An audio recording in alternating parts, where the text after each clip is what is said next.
What about in the central city of Milwaukee? There's still a lot of people out of work here. What do you think that, if anything, the budget did for them in terms of job creation?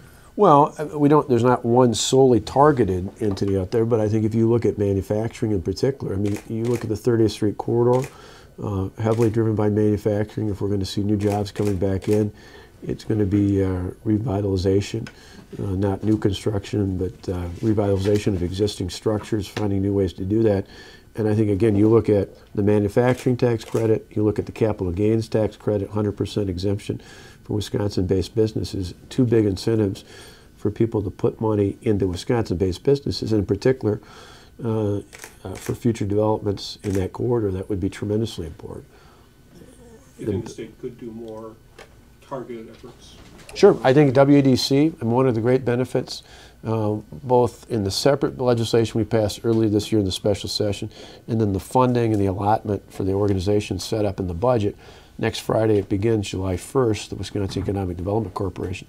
That's an area, part of the reason why we took kind of all the different silos of programs and put them in the one spot was to give Paul Jaden, as the Secretary of Commerce and soon to be the new CEO of the WDC, the greatest amount of flexibility possible. So if you got a deal, or deals in this case, of companies that would want to come in, say, somewhere in the corridor there, or for that matter, it could be in a number of other places.